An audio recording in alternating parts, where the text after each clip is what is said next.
A very good morning and welcome to Idea Morning Digest here on Idea TV. And today, I won't forget, today is the 25th. I was seriously waiting. Yes, I have you in mind today. There won't be a cut today.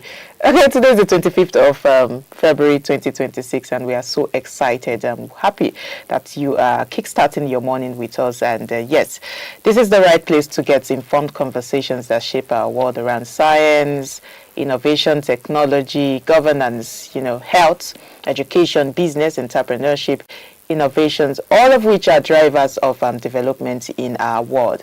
This is the right place to get those information, get informed. This is the right place where informed citizens, build societies, and that's meaningful conversations that are the first step towards sustainable change. Today we have a whole lot packed for you. First we'll be looking across the headlines, and then we'll be seeing the major stories that are shaping the nation, and of course beyond our nation. And then we'll be going to the discussion segment where we'll sit down with our senior analysts to unpack most of the pressing issues of the day, and then also we'll see what's trending. I think that has to be my favorite part of the morning show. What's trending? We'll be looking at what's trending on social media, what's trending on our digital space, and yes, lastly, we'll give you an update of the weather, how the weather is this morning or today. All over Africa and the rest part of the world. But before that, my name is Cynthia Bassi. Yes, let me not forget to tell you my name in case you're just joining the Idea Morning Digest for the first time. My name is Cynthia Bassi, and of course, I'm never alone on this on the morning show. Well, this beautiful morning that you remember the date. Yes. And elated to be here as well this morning. Yeah, welcome Adewale. Okay, let's see the headlines we're bringing your way this morning.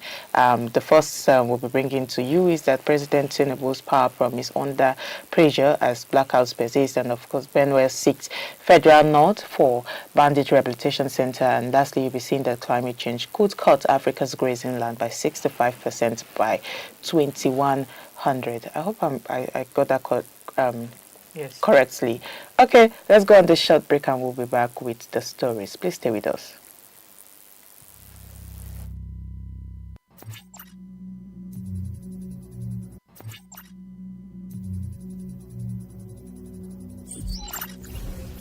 Blockchain technology.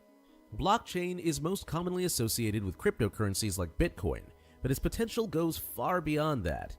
Blockchain offers a decentralized, secure, and transparent way to record transactions, which is being applied in industries like finance, supply chain management, and healthcare. For instance, blockchain can verify the origin of products and supply chains or ensure the integrity of medical records. But blockchain still faces hurdles. Its energy consumption and scalability are major issues. By 2025, the blockchain market is expected to grow to $39.7 billion. But widespread adoption will depend on overcoming these.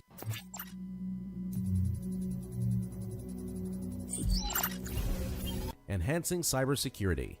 As cyber attacks grow more sophisticated, cybersecurity technologies are evolving to defend against them. AI-driven threat detection systems, zero-trust architectures, and advanced encryption methods are becoming the new norm. However, keeping up with rapidly evolving threats is a challenge, especially for industries that handle sensitive data like finance and healthcare. The cybersecurity market is expected to reach $248.26 billion by 2024. But the constant need for innovation and adaptation means businesses need to stay vigilant.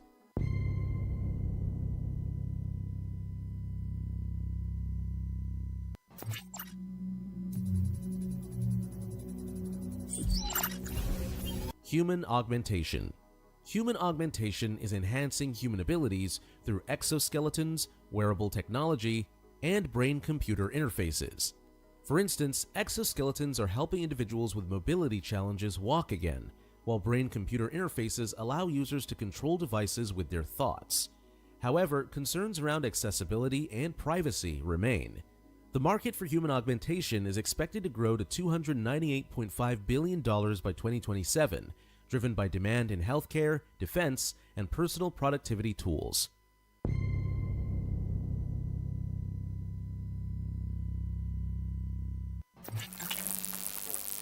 Okay, good to have you back. You're still watching the Idea Morning Digest, and yes, the first story we have is that the President Bola Ahmed Tinubu is facing mounting scrutiny over his 2023 campaign pledge to deliver constant electricity within 4 years. Nearly 3 years after taking office in May 2023, Nigeria's national grid has collapsed more than 30 times, within generation hovering around 4,000 megawatts, far below the estimated national demand of over 30,000. Residents in Abuja, Ibadan and Lagos report going weeks on or even months without stable power, depending or deepening public frustration. During the 2023 election campaign, President Tinubu told voters not to return him to office if he failed to improve electricity supply.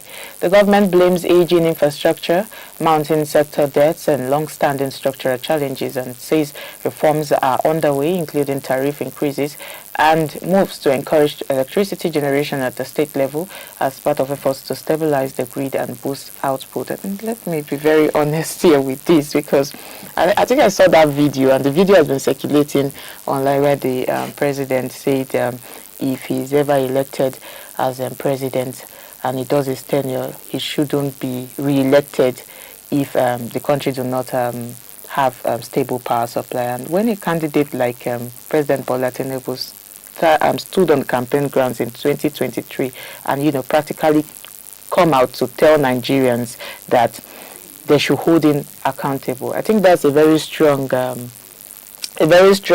word. And power is not just about how should I put it, another policy area in the country, because electricity is most likely the backbone of everything. It moves everything: businesses, schools, hospitals, security systems, and what have you. So when the lights don't stay on, when we continue having a series of power failure, it's not just an inconvenience any longer. It's more like an economic drag down for the country, for people living in the country. So this is I think 3 years, first of all, is not a short time in governance. It's enough for you to fix whatever problem you need to fix.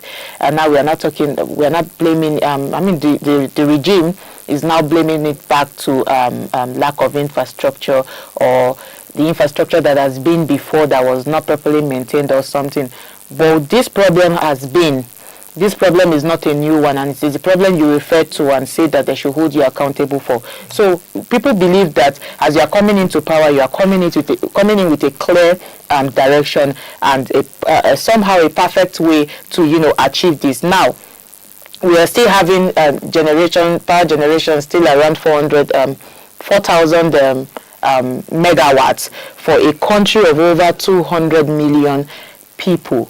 Like I always like to say, that is if it's even over 200, if it's not even over 300 million people at this point. I think it's deeply uncomfortable. And for context here, let me take countries like South Africa that have about 60 million. I think South Africa has about 60 million people, and it has installed up to 50,000 megawatts capacity. Even though they have their own load shedding. They're struggling with their own load shedding issues. But at least they've been able to cater for that problem to a large extent. So Nigeria generating roughly what a mid-sized city. This is what some cities use. 4,000 megawatts is what some cities in some country use. This is what we are using to power the whole country of over 200 million people. This tells a lot about the gap in our power generation space. And my view is that one thing is that the issue is not just the generation as well. It is also those transmission, because I remember carrying out a small research and went out on the street to ask people about power generation, how it is being supplied to their areas. And some people complained about being rationing. Some people complain that they have not even seen light in months, and they have been paying. Some people say they have been buying units and whatnot. So the problem is not even just it's also about transmission, it's about distribution, it's about all of those efficiency, and all of this boils down to the governance within the governance sector. So they have to do something about it. We've seen the transition from PHCN to from NEPA to PHC, like different, I mean, even if the name we still know now is up NEPA, we started from NEPA to PHC, and then we are hearing GENCOs to DISCOs. I don't know if we have to dance to that. So many names, so many transitions from public ownership to public private ownership to private ownership. We've seen a whole lot of transition, but we have not truly fixed the problem. And the problem there is fixing accountability, because Nigerians will not keep paying higher. And now the solution to this now, what the president is telling us, is that there will be increase in tariff again when it comes to electricity. Will that solve the problem? Currently, Nigerians are paying higher, and they are not seeing what they are paying for. So something needs to be done here, because what we are seeing here is that this electricity is expensive, is becoming expensive, and it is damaging our livelihoods. Indeed, when President Bola Ahmed Tinubu made that famous or infamous, however you choose to believe it, statement when he declared that should he become the president of Nigeria, people should not vote for him, I knew this moment would come when people would look back at his statements to criticize his governance and also to challenge his bid for re-election into the position of the presidency, which he currently occupies. But going back to the issue of power in the country, this has been a problem that we've been experiencing since time immemorial. And I wonder if we need the coming back of Jesus Christ before we can get it right with the electricity in our country. Because it's depressing with the data that you've shared, and which is very valid and evidence for everybody to see that we're generating something so lower than a district or a city or even a community in China is generating. And if we look at our population, over 250 million Nigerians, according to the data that we're seeing, compared to what we're generating, we see that there's a huge gap in that. Coupled with the fact as well that this administration has a vision to reach a $1 trillion economy. You can't do that at the backdrop of a failing power sector in the country. Power sector is one of the most significant areas that can help to boost economic development in any part of the world. We've seen it done in China. China made sure that they generate power from different sources to ensure that they boost productivity and efficiency within their own system. And we've also talked about the issue of nationalization, redistribution, and centralization as well, because the industry was decentralized. You mentioned when it went from NEPA to PHCN and all of that. Even the distribution to people has been decentralized. We now have Ibadan electricity, Abuja electricity distribution and all of that. But even what we are generating, we're not able to distribute even enough of what we're generating in this country. So you can imagine where the problem is compounding. And within the last administration, we've looked at different partners that we can bring in. There was a time we were talking with Siemens, the German company, to come to Nigeria and also to invest in the energy sector. We've also looked at industries from, companies from China, experts from other parts of European companies, even from other African countries, to see what they can do in this country. But it seems like the problem continues to become worsen, and people are paying higher and not getting more. When they started to release band A, band B, band C, people knew this was not going to end well. A lot of people called it a scam, and I think evidence shows that it is what it is right now. Because if you're exploiting people to say you're in band A, you can't get enough 15 hours, not even 12 hours, half a day electricity for you, then that's a problem. Lastly, what I would like to say here is that Nigeria needs to focus more on what is a priority right now, what we can afford as well, because we're talking about green transition, green economy, and renewable energy and all of that. That is important, that is valid, but can we actually afford that? We're seeing what China is doing right now. They're one of the largest producers of EV vehicles, transitioning into EV electronic power generation in their electric power generation in their country, but they are also investing in coal. If we need to invest in coal for the foreseeable future so that we can meet our goals for now, then we need to do that, because if we focus more on climate issues, we would not solve it. While climate is important. Economic as well, economic balance needs to be reconciled in that aspect. Very well said. Let's see what the next story here is saying. The BENUE state government is seeking federal approval to establish a disarmament the mobilization and reintegration center in local government area. The facility is expected to rehabilitate about 400 repentant locals said to have been forced into banditry as foot soldiers, porters and cooks. Officials say the 6 to 12-month program will provide psychological support, skills training and community rebuilding, including the restoration of farms and schools. The initiative is bordered on a military framework certified by the United Nations. Biometric profiling has identified more than 1,800 individuals. Supporters describe the plan as a bold step towards ending violence in the state, while critics question the sincerity of those involved and cite past program failures. A peace summit to unveil the detailed plan will be held on Wednesday, and I feel that this is a very sensitive one, because BENUE has been through the years of violence, farmer herders clashes, bandit attacks, displacement of, some of entire communities. So when the state government says it wants to rehabilitate repentant bandits, it's only allowed that for emotions to run high, because victims will ask questions about justice. Victims will ask questions surrounding justice. What about justice? What about accountability? But I feel like the reality here is purely a military solution.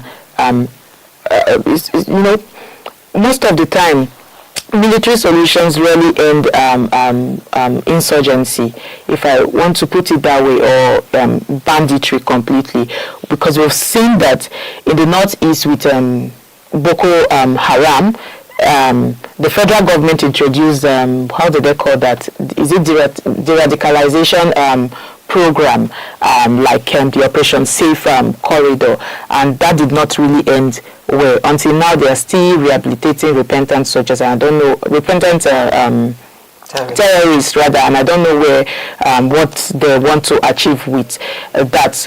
Even if they have come out to tell us what they want to achieve with that, it's obvious in the name rehabilitation, but we've not seen what that has done so far. So some say it has worked in some other parts. Some others have argued that it has gone far enough. But if BENUE is modeling this on UN certified, how do they call it? Is it disarmament and reintegration framework? Then I think to me they are trying to follow a global template used in post-conflict societies, like the one in Sierra Leone after the civil war. So I feel like the logic here is sort of simple. They are just trying to say, if you don't reintegrate loyal fighters, if you don't reintegrate these people back into the society, into normal life, they'll either regroup or become criminals. So I think in this sense, the rehabilitation program BENUE State is trying to push for makes a little more sense. Yes, more than retraining those terrorists and trying to reintegrate them into security agencies again. So this one is trying to rehabilitate them and reintegrate them back into society. So, but I still have a concern here, because reintegration without justice can spark a fire somehow, because communities have lost loved ones, and to come and see all of these people being reintegrated into the society, they won't really accept or easily accept seeing these people walk freely. Maybe the person now owns a shop close to you, doing business in their community, without, the communities as well, in as much as they're trying to reintegrate these people, the communities as well needs psychological support, so that they'll be able to welcome this idea, because you cannot remove that fear from people completely. That fear has been entrenched in those people for so long, and I don't know how they can easily just erode it from people's minds. So I also feel that there must be transparency, there must be thorough screening if this must work. There must also be a difference between those forced into logistics and those who are masterminds of killings, because there are different type of terrorist groups or persons here. Some people were forced. Some people went on by themselves and said, I want to do this. So when they are carrying out this rehabilitation program, there has to be thorough screening, so you know how to. Because I always talk about, when I see things like this, I'm thinking of how, because to wash people's minds, to change people's mindset is not easy. So they need to understand what was behind them joining this terrorist group before, they think about bringing them, integrating them back into society. Well, while this is not unheard of in terms of peace and conflict resolutions in most parts of the world, the problem, I think, stems from Nigeria's one-sidedness when it comes to our approach in solving most of our challenges. We are laser focused on one aspect and we neglect many other areas, such as the things that you've mentioned about justice, about the motivation behind these people going or venturing into these activities in the first place, and also how do you intend to reconcile both the society and them at the end of the day. And we must also understand that in as much as we want to be encouraged by the provisions laid on by the United Nations bodies and all of that, these are people that have come together from different countries to put out a policy on how things should be done. When you want to adopt things locally, you look at your own issues at home and look at how can you solve it. Benue State is not a state at war. And you say, these are the people that have laid down their arms, and at the end of the day, we want everybody to stop dying. This is insurgency. It is quite different from full-blown war, where people are shooting at each other right, left, and center, and there's a front line here, there's a front line there. So we need to understand how we are solving these issues. We've seen a lot of repentant Boko Haram, just like the report has mentioned, that there has been unsuccessful instances of this that has affected many people in their communities, in their homes. So when you look at the precedent and you're looking at what they intend to do right now, you want to wonder and question the thinking behind this decision. Because at the end of the day, these people will not be monitored after they are reintroduced back into the society.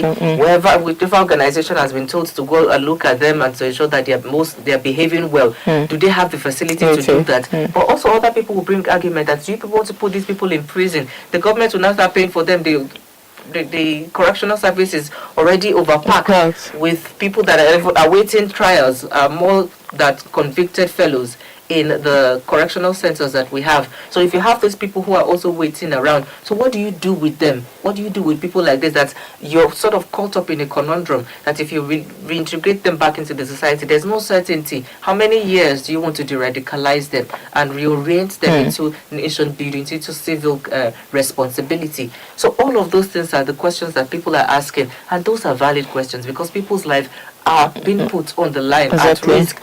Governors have their own convoys, they have their own security details. Ordinary citizens that are going into the markets, going into the farm in BENUE, going to the farm to ensure that they fend for themselves, would wonder, if you release these people back into the society, how sure am I that when I go back into those farms, I will not be killed? And when I defend myself, will the Supreme Court say that I should not have killed the person? And at the end of the day, people are worried. And I think the government needs to take that into account and explain in details what needs to be done so that people can also bring in their ideas. Perhaps there needs to be a town hall meeting, or there needs to be a forum where people can come together and also share their own opinions about what should go on. A set of 1,000, 5,000, 10,000 people cannot take 50 million or 200 million people to ransom in the country. Interesting. Okay, let's see the next story and the last one we have here. Climate change could reduce Africa's grazing land by up to 65% by the end of the century, according to a study published on Monday by the Potsdam Institute for Climate Impact Research. The report warns that rising temperatures and shifting rainfall patterns are pushing grasslands beyond the safe climate space needed for livestock such as cattle, sheep and goats. Researchers say Africa is particularly vulnerable because many grazing areas are already near critical heat limits. Even if global emissions are sharply reduced, the continent could lose 16% of its grasslands by 2100. Under a high emission scenario, losses could reach 65%, with coastal grazing zones at risk of disappearing and others shifting southwards. The study warns that between 110 and 140 million livestock farmers worldwide would lose their livelihoods, most of them in low-income countries. Livestock farming supports food security and rural incomes across Africa, but experts say the scale of projected climate change may exceed traditional adaptation measures such as herd migration or switching animal species. This is I think this story worries me deeply because it's not, this is, how should I put it? It is slow, it is quiet, it is kind of devastating. Maybe it's because they'll say I'm talking about climate, so I'm saying it is devastating whether we like it or not, because I always tell people, and I still stand on it, climate change affects all of us, affects everything around us.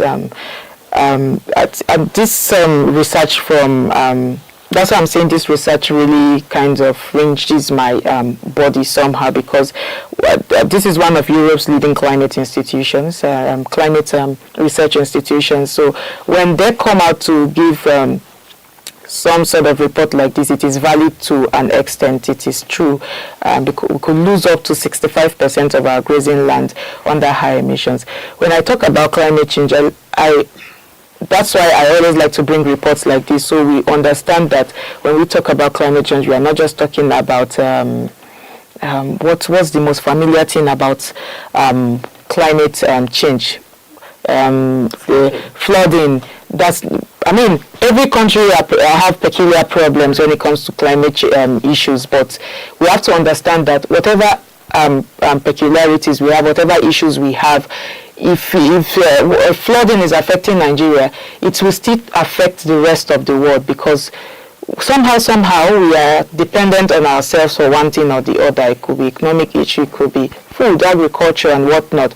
But let me break this down a little, because in many African countries we see that livestock is not just about food. It's about savings, it's about school fees. That's what I'm trying to say. What I'm trying to say is starting. Like, it's about a lot of things. It's about cultural identity. It's about a whole lot of things. It's even about equality.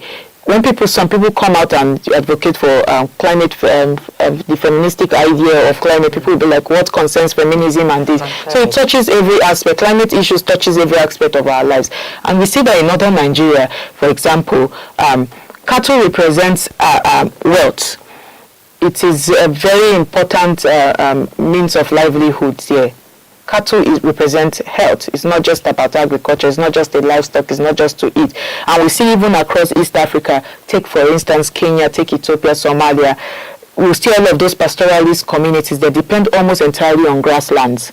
So when we talk about climate issues in this regard, it's not a joke. In any regard, it's not a joke. Because even 16% of our grassland disappears under reduced emission scenarios, then it is a problem. It's already a significant one. And then we're talking about 65%, under 65%. We are talking about mass displacement. If we have some animals going to extinction in the nearest future, it is a problem. It is a problem to the ecosystem. It is a problem to the circle of life. So rural to urban migration is a problem. Food inflation, conflict over shrinking resources, everything that contributes to climate issues is a problem. And something very my unpopular opinion, because Africa contributes less than 4%? We see this was yesterday, which day, less than 4% to global action emissions. But yet, it's no longer news again that we do not contribute much, but we suffer the most. We are facing the harshest climate impact, which is not good, and that's like an injustice. That's an injustice to climate debate, which I don't even want to bring to this case now. So industrialized nations will come and they'll build all of those wealth on fossil fuel, build all of those wealth on things that are killing us in this region. Yet this region are vulnerable to all of this fallout, which is not so good, and see what we are facing. But we must be honest with ourselves that adaptation alone cannot just be about migration of herds. It cannot just be about, government must have to invest in irrigation. Government must have to invest in drought-resistant crops. We must have to invest in other alternative livelihoods, other alternative livestock systems. If not, I don't know what we risk. We stand the chance to risk our lives. we stand a chance to even risk not just cattle or whatnot going into extinction, even our livelihoods as a whole. We're going, even human beings at some point in time, we'll start going into extinction. Some type of human beings, I think there are different kinds of human beings, but then we just have to do more with, better feeds for our animals. We just have to do more with better climate, smart climate agriculture. Very, very important at this point in time. Indeed. And can I actually add that cows should not go into extinction? It shouldn't go into extinction. Problem in Nigeria. I think that's the cheapest now. I think that's the cheapest protein now. For themselves. Besides egg. But that's by the way. 2100 seems like far away time. But the clock is ticking. It is. And the effect is being felt right now in lives. This report is not something new. There has been many reports that has given a really gloomy, dark and foreboding estimates for Africa's future when it comes to access to arable lands and arable lands that would help us sustain our living and also our economic prosperity in the country. So this is a wake-up call, I must say, because you've talked extensively, there's nothing else to add, but it's a wake-up call for the governments, not only governments in Nigeria alone, but across Africa. We need to begin to see what we can collaborate to do together, because most of this international COP27, COP30, COP International Forum and all of that, we attend, and at the end of the day, we make speeches, we lobby and see what industrialized nations can do, but what can we do for ourselves in Africa? What are the things that we must begin to protect special areas to ensure that we are replanting? Replanting must be an effort that is holistically done by the federal government and by state government. We understand that we're encouraging people, plant a tree in your home, ensure that your spaces are well catered for so that they can trees can grow and germinate and you can have economic trees and the lights around you. But that's as much as people can do. The government needs to have policies, and for that to happen, we must have, for instance, look at Lake Chad. We share it with Niger, we share it with other countries, and it's drying.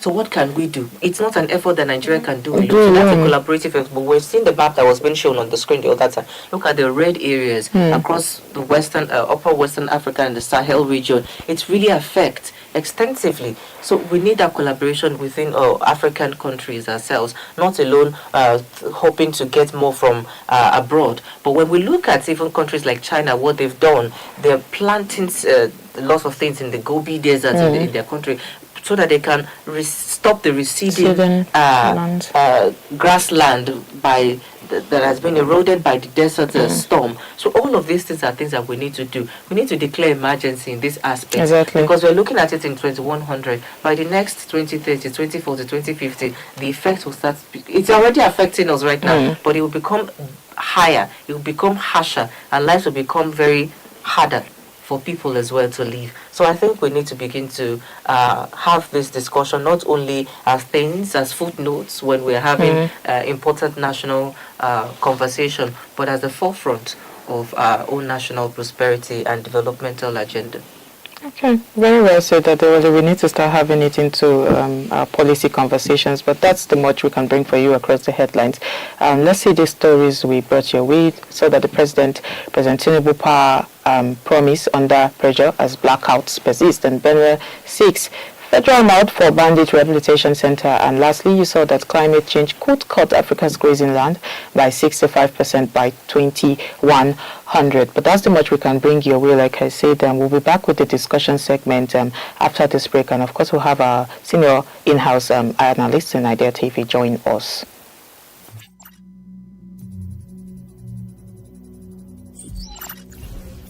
Smart apps.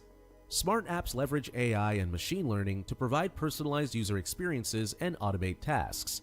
These apps are being used across sectors like finance, healthcare, and retail to improve customer engagement and operational efficiency. For example, smart investment apps offer tailored financial advice, while healthcare apps assist in diagnostics. However, data privacy remains a concern as these apps collect sensitive user information. The market for smart apps is projected to grow to $62.4 billion by 2025.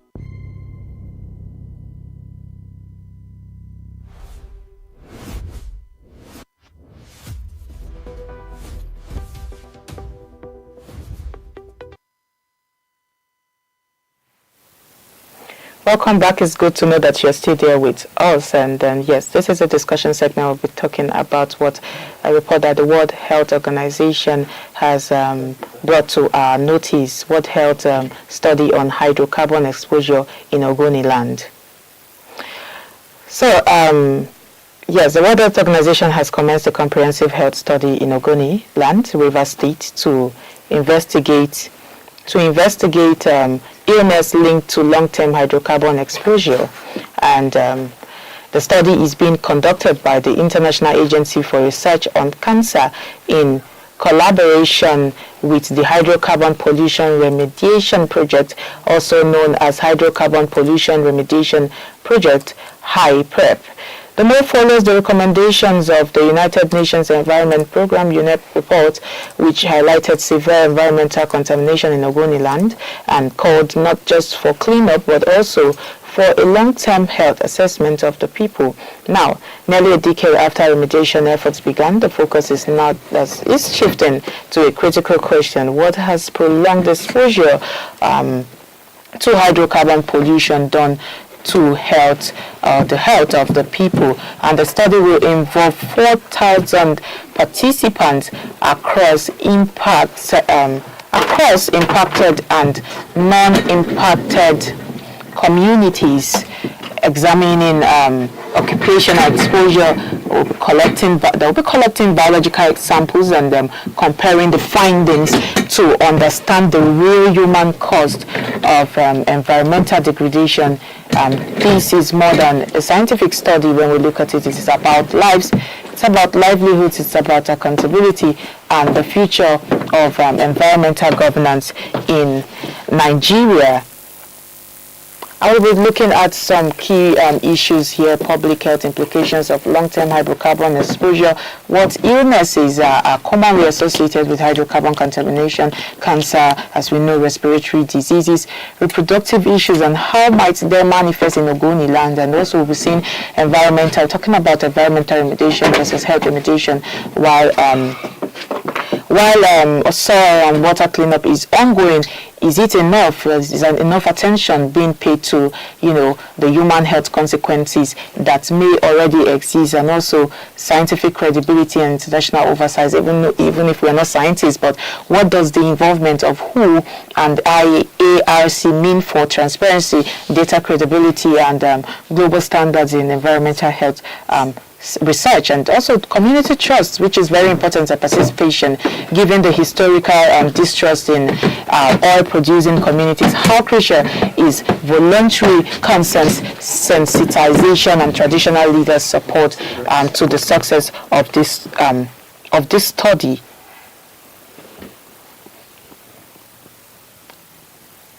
Okay.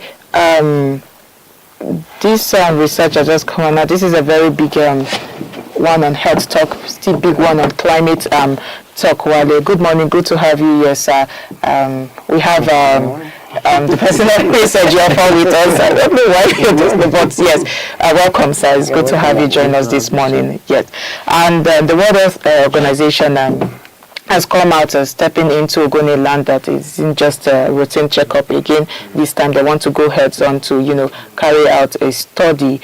OGONILAND, for those who are very aware of the South region, the creeks has been struggling with effects of oil pollution, and we've seen that for decades. This area in Rivers State have suffered spills. They have suffered gas flaring and contamination since 1950. So people living there have long wondered about health consequences of seeing people go blind, young people go blind and develop some different type of health issues. So we want to get your perspective on this. You can, we can't help but notice this study because it is very important, not just because it's happening in just Rivers State. It concerns all of us in Nigeria as well. So what's your take on this study? What's your take on the issue that's been happening in OGONILAND for this long? The study has been, I think for me now, it's close to, the last report was 2011, in which UNDP asked Nigerian government to issue an inquiry to the case of OGONILAND. For the past 50 years report. OGONILAND. And the report has been is out already. The problem is the will to implement it. I think there was time Niger Delta Commission was asked to do something about finding a way to assist the people of OGONILAND. Because since 1958, the first oil was discovered at Olobiri, River State. The people there have been, in short, the whole ecological environment there has been in devastation. You understand? They cannot farm, they cannot fish. Those who are into aqua agriculture and the rest, they cannot even plant. It now reminds me of not just River State, I think around the entire creek region of Niger Delta suffer the same thing. Same thing with people of Delta too. So I can remember some years back when I was driving between Warri to Asaba at a place called Emevo. There was gas flaring 24 hours. I drove back there in the night. It looked as if it's daytime. And all the plant has turned white, the green leaves, because of settlement of hydrocarbon. They can't fish, they can't do farm. So it's the same thing extended to what the issue we are having in OGONILAND now. I think the report shows that there is health hazard, it ensued of health of our people, agriculture and the ecological devastation of the entire land that you cannot farm. So it is, they are, just like you said, many of the people there cannot even drink good, clean water, which is the basic United Nations recommendation for every human being. There's no clean water there. And so the report for me is that the will to implement it is not there on the side of government. Because the report has been there. It's taken over years. That's such a point. They are expecting such results to have been implemented over time. But still nothing has, you go to the same complaint until now. So I think it's a case that is very, very pathetic. You see the whole place there, oil, spillage. You can't do anything, any good economic activities economic activities has been more or less suspended there. So that's for me. I think it's bad. All right. When we look at studies such as this, that will be because this has just been just embarking on this study, but we've had a plethora of studies that has shown consistently that these people have been at a disadvantage because of natural resources that happen to be on their land. They've lost a lot of economic activities, just like you said, when it comes to farming, fishing, and even able to sustain a living for a decent life, access to water, quality air. All those have been deprived of. And we saw that the Nigerian government, through an intervention called the Niger Delta Development Commission, has established an agency that would cater and also support people from this region to support them in education, in health, and other areas. And we've seen what the corruption that has befuddled this agency right from there was a time during the Buhari's era, the late President Muhammad Buhari, that he called for investigation into this commission and see what they've been done. Even Tinubu has also mentioned something along that line. But we're seeing this recurring data all over and over and over again. And sometimes it must be tiring for these people to just see people come into their community and then they put mic on their mouth and carry a camera on their face. And over again, it seems like they're just using them to collect data and to fund their own research work. So what can these people do to seek justice aside from what they because they need to become a voice of their own at the end of the day? Yes, when it comes to justice, it's not the issue of seeking justice. I think there's a body set up by the government where such complaints are learned, you understand? Even if you go to Delta and out of areas now, you have NDD's commissions offices all over the place that for complaint, you understand? So people go there complain, but not just enough. You can complain and nothing happens. I think after the death of Kenserawewa, the OGONILAND, that make them to institute such inquiry and the rest. But since then, it has become that, it's just like you said, it has become a cash cow. The NDDC and everything related to when it comes to Niger Delta. You see government coming every second, they are coming with cameras and their microphone, asking questions from the people, the indigenous of that area. But so far nothing has worked. But for me, I would say let them continue to complain. Continue to complain and then form, just like you said, form a body. A body that will more or less champion the cause of Niger Delta areas. Because when you come Niger Delta areas, they suffer the same thing. It's the same thing relatively when it comes to, you see, the issue of Ogoni. It's just the bigger picture. When it comes to people in the Niger Delta area, it's the same thing they suffer. You understand? No good water, no good farmland. So for me, is the government should more or less create an enabling environment for people to complain and for them to institute an inquiry into what is happening. The money that is, see, Nigeria, the NDC Commission, the money they get every year is full sum of it's in billions. So there's no reason for not at least helping the people of Niger Delta or people in the OGONILAND, the creek areas. At least let them see that the government is actually responsible in terms of their promise and start seeing some actions there. And not a case of where you just come every year you have inquiry of committee has committee on Niger Delta oil and the rest. They will go there and visit the people and go back and get their signal allowance and nothing happens. So the government must have the will to make sure that these people, they are suffering are more or less ameliorated in terms that making their suffering at least a little that have a human face in the entire people of Niger Delta and the OGONILAND, so that they begin to see government presence in the entire structure. These people more or less are the people who produce the 90% of Nigerian natural oil. You understand? So they can't be suffering in the midst of plenty. So that's for me. Okay.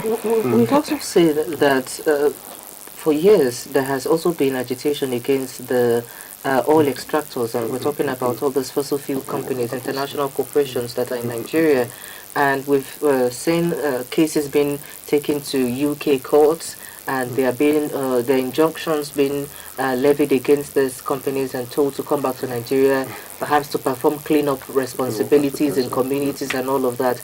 But are those enough to solve the problems that we have? Do we have to press those oil moguls that are operating within Nigeria to also take a share in the responsibility of helping these people? Actually, I think, I know for sure, I know Total, then ExxonMobil, they're all part of the agreement. You understand? To more or less find a way of, like now, I know of scholarships for the people of Niger Delta. The same thing with OGONILAND, people from OGONILAND. And that share so far has been more or less consistent when it comes to giving scholarships to the children, the youth from that area. That has been consistent with doing that. But that isn't enough. When it comes to innocence, the problem, like you said, is making sure that the environment is conducive for people there to thrive economically and the rest. And which, for me, the government has done their own part, and most of these oil companies too that explore oil in those areas, like EPL 405, which one of the major well in that area. I think Shell has been doing a lot, you understand, in terms of trying to help, but it's not enough when it comes to understand, because what matters is the economic activities of those people in that area, which is not being taken care of per se. It's not just giving a scholarship to the Niger Delta, you understand, the youths, but you must make sure that the economic activities in that area is very good for economic life to thrive. And also, for me, they are trying, but it's not just enough. Let us continue. I think the commission, rather the Niger Delta Development Commission, and the committee on the oil exploration in Nigeria of the House, National Assembly, should make sure that most of these oil companies are forced, not just forced, but make sure that they execute their own part of the contract when it comes in terms of cleanup of OGONILAND. Well, the cleanup is the major thing. Those ones are surpass issue of scholarship and the rest. You must make sure that the environment upon which these people are